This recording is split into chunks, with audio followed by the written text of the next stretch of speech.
Looks like we're going to have to push a little bit of time for our fireside chat. Some panel discussion about the backbone of healthcare, all about these healthcare systems in developing countries and how they're affected by having some of our experts up here sharing their stories. Then we'll tap into the IV vitamin industry, see what they're doing over there. That's a fun one.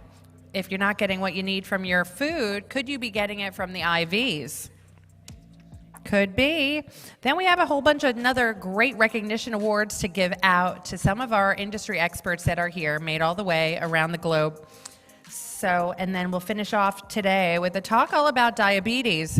It is a leading problem, a killer in the world globally. It's starting from our kids, from the food they eat, and it's just spiraling downhill because our kids are having predisposition diabetes and they got no control.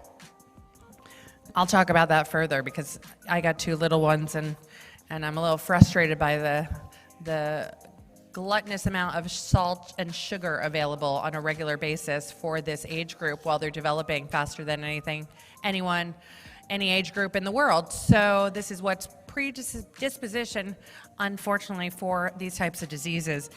And then we're going to have another incredible networking night later today. So I hear people walking around just looking for those panel discussions to see what time they come in here so we can get started, or I could take you on a journey so we can try to stay on track, but we are going to be delayed on all of our topics today, which means everyone's having a good time.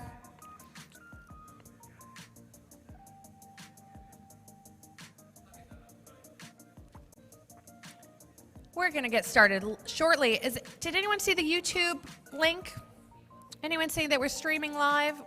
All the footage from yesterday's event is on YouTube. You can find it by Health 2.0 Conference. If you go to the link, YouTube search over there, you can find all the information you need.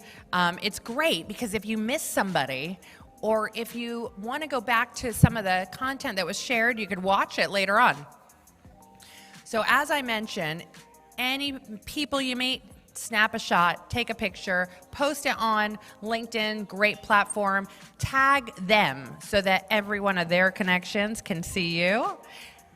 And make some comments, show your expertise, and add the value of your knowledge online today so that you can be seen and visible, right? And don't forget that hashtag Health 2.0. We're going to be started really soon for all the people globally watching online at youtube.com, streaming live for everyone in the world to see.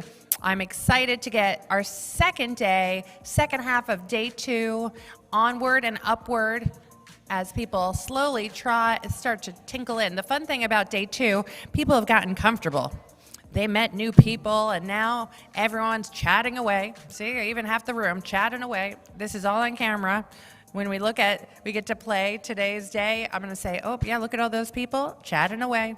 So I'm going to be back shortly because I want to make sure that we can get started and bring in the people that are needed to start this really, really rich agenda for the rest of you guys that are here on time. So I thank you for being here on time. If you need anything, I am your host, Rachel Muleman, to keep this conversation going online, offline, and around the globe. Okay, it's time to rock and roll, Health 2.0. How do you like that? I'm a poet. Didn't even know it. Rachel Muleman's my name. Keeping everybody moving is my game. So no, I'm not a fitness coach, but I do like to help people connect. So I hope everyone is connecting while they're here and maximizing these live events, because boy, did we miss them. We missed them. And they're back. They're back. And sometimes we get a little distracted, especially on day 2 when everyone's already talking to each other, having a great time, connecting. Well, guess what? If you're watching our agenda, you see that there was too much good stuff in the morning that we had to push, plate and planet to begin this afternoon. And so without further ado, I want to call up to the table, or actually up to the stage. It's like I want to invite her back to lunch. It was so fun down there. D. Katz, the moderator, who's going to invite everyone up on stage. We got Professor Dr. Abdel, we got Galit, we got Dr. Vikas, we got a great panelist of experts that are going to talk all about sustainable global lifestyle. So Dee, come on up, give her a round of applause. We're streaming live on YouTube. Thank you guys for your patience. I'm going to start off by saying that by 2050, we expect to have to feed 10 billion people on planet Earth. So welcome to the Plate and Planet discussion. We have very important, and I'm privileged to introduce these people who are going to discuss that issue. Professor Abdel Omer, CEO of Burjeel Hospital in Abu Dhabi. Thank you. And Dr. Galit Goldfarb, CEO and founder of Guerrilla Health. Hi. And Dr. Vikas Jain, CEO of Aarogyam Orthopaedics. And I'm excited because these people are very passionate about longevity and sustainability, and I'm very excited that we are sharing this panel together and very honored. My name is D. Katz Shachar, and I have a question that I would like us to start with, and I'm going to direct it in the beginning to Dr. Goldfarb. Please describe your view on the concept of a sustainable global lifestyle, and what would you say the effects are, the effects of this lifestyle are on whatever aspect you want to touch on. Hello, okay. First of all, I want to state that currently the food production system is putting the most strain on our planet and all the people and creatures and animals living in it. And the strain is on our food system, our soil, land, water, and air. And unfortunately, there is no such thing as an unsustainable, as a zero impact food system, especially to feed the growing population, which is due to grow. And we are now currently 8 billion, so growing to 10.5 billion is, there are different aspects of the food production system that have the most impact on our food production. And I'm happy that you're here after lunch because the most impact is the meat and dairy industry on our planet and on really everything. The meat and dairy industry is currently feeding us about 18% of our calories that we need for energy, but is using up 84% of our resources. So basically, if we look at the cows, we have 1.5 billion cows on our land today, and they need to eat. They consume about 25,000 calories per day. When compared to humans, that's 10 times more. They drink about 100 liters of water a day, whereas humans drink about 2 to 3 liters, 2.5 to 3 liters of water a day. When we reduce our animal consumption, then we are freeing up actually 60% of the land that we are currently using for this industry, so we can feed the growing population in a very easy and sustainable and healthy way for the people. The meat and dairy industry is currently has the most impact on global warming if you combine all of its effects together. There is deforestation for providing land for the animals to grow and to feed. We have change of land use, which reduces biodiversity. We have from these industries also chronic diseases, infectious diseases. There is antibiotic resistance because these industries use up a lot of antibiotics to grow the animals. So we have antibiotic resistance, and we have pandemics. Now the suffering from these industries is immense. not only to the animals, which is quite obvious, especially if you see what is going on in these industries, but it's also major suffering to all the humans living on the earth. We suffer from seeing our loved ones die in pandemics. We suffer when we cannot use antibiotics because of antibiotic resistance and infectious diseases, chronic diseases. There is a lot of suffering. There is a lot of suffering from these industries. So basically what I see as a global, sustainable, healthy lifestyle is if people consume meat and dairy instead of 7 times a week, 2 times a week. And then we have, basically, we can feed the growing population in a healthy and sustainable way. Thank you. Professor Omer, would you please tell me how you see the actual active, like in actionable terms, what is a sustainable lifestyle? Okay, I mean, the sustainable lifestyle is mainly to sustain the ability to live in this planet. There's a lot of things. I mean, like my friend here speaking about nutrition. Okay, we can see, I spoke to her minutes ago and I found that very exciting. But at the same time, I can name her, a majority of people in the sub-Saharan continent, they don't see meat for a year. So it is the concept that we have to hang to. And this concept does not become reality and belief among people unless we have a power of convincing and make it part of the life habits and thinking. Long time ago, people used to have something like, oh, we want to have sustainable lifestyle. Good. We used to go to the religion. If you don't practice what's good health lifestyle, you're gonna go to hell.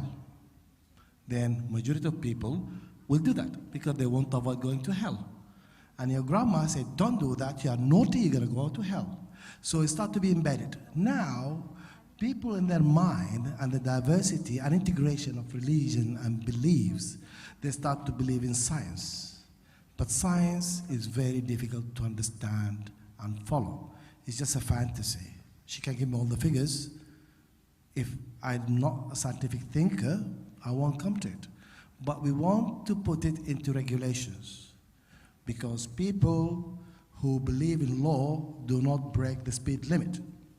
But in countries where they believe in religion, since it is not haram and not allowed, they double the speed. Because punishment, God will not punish you, but the law. So we have to go to the system where people believe in and make this part of their lifestyle to understand. Then if you believe in goodness, that's how goodness is gonna come. If you believe in companionship with other humans, this is how it is.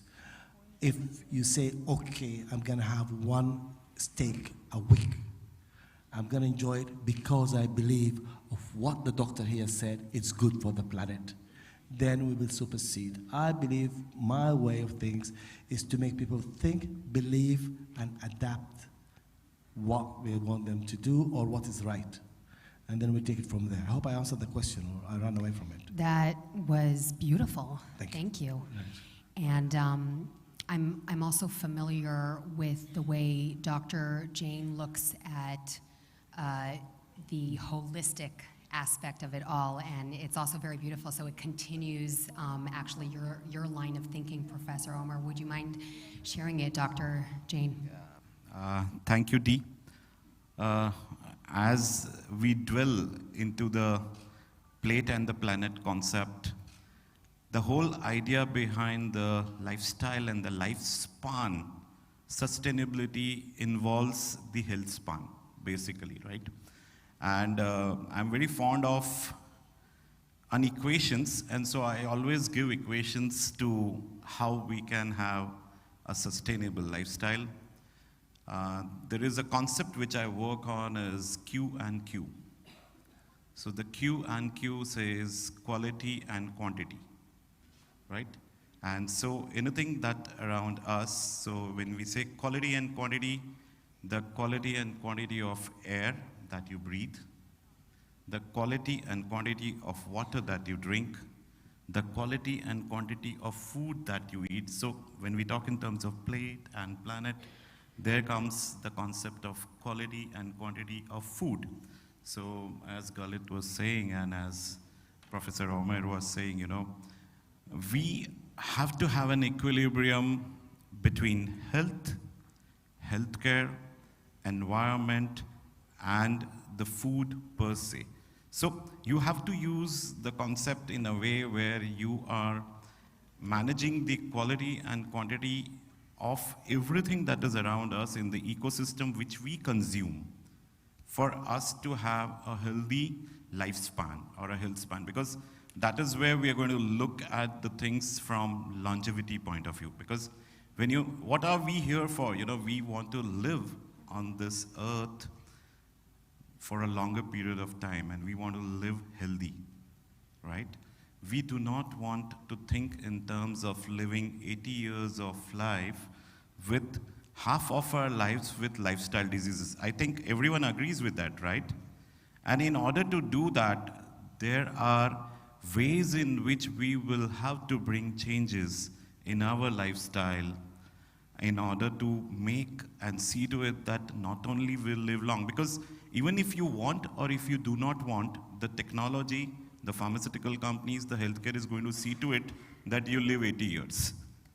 They'll either keep you on drugs, they'll keep you on medicines, they'll see to it that you live. But then there's a word which is known as DALI. I don't know, you know what is DALI? Disability adjusted life years, right?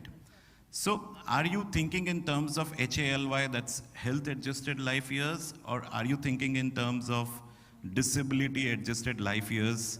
The choices are always yours. So that's more important. And I have to say, also talking about the way you put it, Professor Omer, the concept of hell, that's really scary to me. 40 years of living with disability. And I just want to bring some demographics to the table, because right now about 2 billion people are lacking in key macronutrients. This means that even if they're overweight or obese, they're actually lacking in macronutrients. So, I mean, in micronutrients. And so what I'm saying is it's like we're starving, but eating too many calories. And of course, that's not to mention the people who are malnourished and are not getting enough calories. There are plenty of people like that around the world. And speaking of that, there is about 1 billion people who are malnourished, and most of them are children. And 52 million children are wasted right now. 2.1 billion people are overweight and obese. It's such a daunting disconnect, right? There are two things that are happening right now in our world that just don't make sense to me, and it's our job to get out there and educate and make changes. And like you said, it has to be legislative. It has to come from the law. So, oh, and speaking of meat, Dr. Goldfarb, you were saying twice a week. So at max. At max, exactly. And the Lancet came out with the recommendation of 14 grams of meat a day, a week, a day. It was a day. And for, I think, people from the States, maybe certain areas in Europe, that might be really scary to just eat 14 grams of meat a day. It's something to think about. It's really something to think about. You know, we're talking about not that much, right? Professor Omer, how do you think that we can achieve this lifestyle, even on a personal level? Yeah. I mean, I'm a bit chubby. I'm trying to lose weight as well. Okay, it's just a little bit more food to the movement I do. But, you know, like, it's funny that people now, it's all marketing, and it's all what they show you on TV, okay? And we have adverts. We know that the best meal of the day is breakfast. No, that's Kellogg's. The study was paid by Kellogg's. They wanted you to have that meal every day. If you go to the root of it, 40 grams, 30 grams of sugars, 40 grams of meat. Look, be natural. What is food? Food is taste, nutrition, and filling. Forget about sugars and everything. You want something tasty, something to make you full, and just like some nutrition from it. So if you balance the three, mixture or minimizing whichever there for you that's going to be good, and try to go for your own available resources, right? I mean, like, I've been to countries that's small in size and everything. They don't have cattle. The states have cattle everywhere. And if you run out of cows, you get buffaloes. So this is why they rely on it. But if you go to Syria, they can barely get lamb. Okay, because they don't eat ham, they don't eat pigs, and they don't like rabbits. So it's a little bit different. I believe people have to be more thoughtful about having small amounts, exactly what they want, when they need it. I believe fasting is a good thing. If you don't want to say fasting, you fast, you eat when you need to, and minimize what you eat to what you actually can have. It's not like a tasty thing. I mean, we go outside today, look at us, having good time in this. We have soup, salads, main course, desserts. Did anyone stop in one of them? No. At least two. Why? It is here. It's not like, I've got this, I want to taste this, I want to see this. Because we built in that way. I believe we can eat our way to sustainability and health, rather than eat away our chance to have this planet going on for generations to come.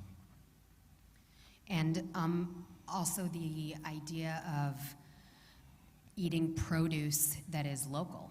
That, I mean, you're saying eat what's available. So if we're taking it to the most sustainable place in terms of the sustainable plate, what produce is available in your area? You don't have to necessarily bring it over from another place, because also the produce in your area caters to your climate.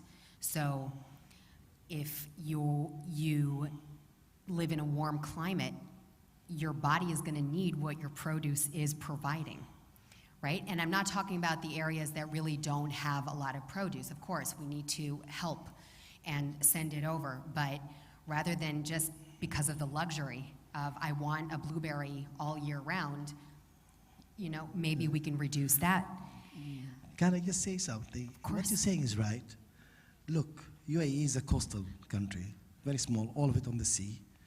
Best thing available is fish. Did we have fish today? I think that we have Argentinian steak and Brazilian salad and strawberries from Holland for dessert. It's available here, it's very cheap, it's everywhere. But fish, and when we have fish, we have salmon, which is not a local catch. So just, if we think about it, we'll get to the point. Sorry. Raising awareness, Yes, absolutely. I want to say something Yes. about that too. Sometimes it's not so bad actually not to eat local if the foods themselves are grown in an ecological way. Nowadays, most of the food is transported by ships and not by plane travel. So if food is grown in a more sustainable way in another country, there is no bad thing about consuming that food than consuming it. It doesn't necessarily need to be the local food that you should be eating if it is more sustainable in another place on Earth. Right, we just have to be concerned about the road over and Yes. the carbon footprint. Yeah. So That's we the also only have to issue. touch metabolism, you know. So when you're talking in terms of the food quality, we are not yet talking in terms of the quantity of food that we eat. It is estimated that people who suffer from lifestyle diseases are eating usually 3 to 4 times the quantity of food which is actually required by your body. And another important thing is how much of physical workout are you doing? How much is the energy that is required by your body? So it is happening by a lot of upper class people or people who are not actually consuming that amount of energy. So we enter into a stage where whatever food that we eat is getting deposited in our body in form of diseases, rather than that food actually getting converted into the energy which is actually required by the body to function. That's a very important thing. Can I say something about that? That's true. When we consume the foods that are meant for our body, then our body will naturally receive the nutrition that it needs, and then we will see a reduction in overconsumption. Because when the body receives its nutrients, there is more mental health, the person is calmer, is happier, and basically we go to foods. When a person eats a refined diet full of refined carbohydrates, for example, then they're not getting the nutrients that they need to support their body, so they will remain hungry even though they ate a lot of food. So it depends. That's the malnourished obesity situation, exactly. Yes. Because I'm looking at the time, and I know that we have to wrap up, I do want to make sure that we give tools. So, Dr. Goldfarb, is there a way that you believe someone can begin living a sustainable lifestyle? Is there something that you do in your own life that you, even a baby step that you think is worth sharing? I'm sure there is. Well, there are a lot of steps, but first of all, I want to say that people cannot do it alone. As Professor Omer said about all of the media influences, the media does influence people's dietary choices, and therefore I think education is key. Doctors need to be educated on really the ideal diet for humans, the healthy foods to provide for their patients. Children need to study in school nutrition. They need to know what is healthy for them. And furthermore, governments and government officials need to know about really what a healthy diet is, what it consists of, so that we will, for example, the meat and dairy industry, I'm going back to this because this industry needs to be taxed according to its footprint on healthcare and its footprint on the environment. So once you tax the meat and dairy industry, it will be more expensive. So people will choose to consume other options. Now, when the subsidies in governments don't go to destructive industries, but rather go to fruits and vegetables and whole grains, then a person who has a choice of whether to consume processed food or a whole grain, they can, at the same price, and they are educated about the effects of a healthy lifestyle, then probably they will go to the healthy food options. So basically, and on my website, I have hundreds of videos on how to help people implement a healthy lifestyle. Everything is for free. I also have many books on health and nutrition and how to lose weight. So that's yeah. Guerrilla. Yeah, the Guerrilla health website, Guerrilla Diet. So everything is available for free, so that people can make the change in their life and live a happier, healthier life, and more sustainable, so that we have a planet left over for our future generations. The combination of taxation, legislation, and education. Subsidies, education, yes. Professor Omer, is there something that a tool that you could provide that maybe you implement or that you think is a good way to get on the road to a sustainable, healthy lifestyle? I mean, just keep on thinking.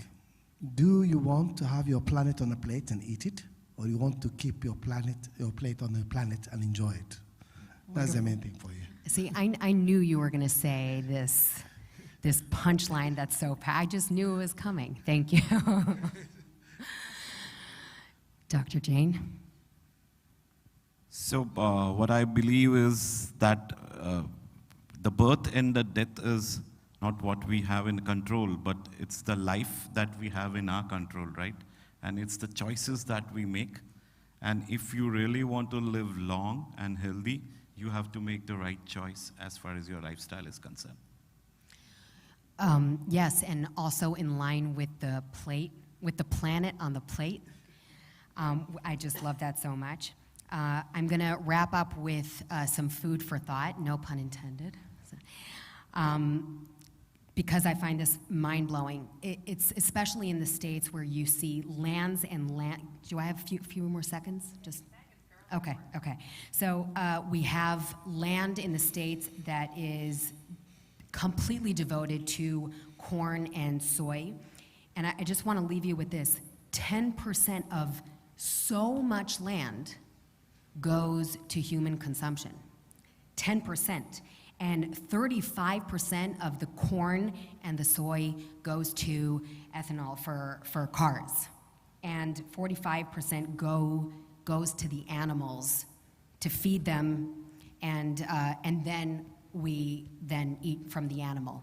So that's something to think about, because I find that very scary. And when we have the knowledge and when we have the tools, you can look it all up. We all have resources for you that you can look up online. We're all on a mission. So with all that, I think we can definitely get started. Thank you. Thank you very much. Thank you, so much. panelists. Thank you, all Give of them you. a round of applause. Some fantastic content. Really, I love this. I have a friend of mine, a producer, who made a Kiss the Ground. I don't know if you've seen that movie yet, but a great movie about the soil and how that soil plays a piece into this entire ecosystem and what's going to happen. Kiss the Ground's the movie. It's really interested. If you love this topic, we could go in so many different directions, right? It's a system. Can we break the system? It's all about our education. So thank you very much, panelists. A really pleasure to have you. Thank you. As we keep it going, we're going to have a picture of everybody at the front and get a good shot for all of them for LinkedIn. Make sure we can share the world that they've been here today in Dubai.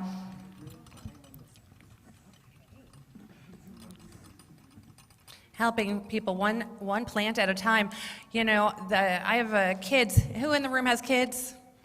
All right. Well, if you know a kid's birthday party, it usually is pizza, hamburger, or chicken nuggets. And I'm talking sodium, and some salt, more sodium, and some sugar while you're at it, right? So that's what we got to start, because the future, whoa, what's coming, right? Doctor's going to tell us. Now you're going to have some dessert. Enjoy, have some coffee, Thank you. Keeping it healthy. Thank you. What was that website? Guerrilla Health. Guerrilla Health. You can't miss that one. Guerrilla Health.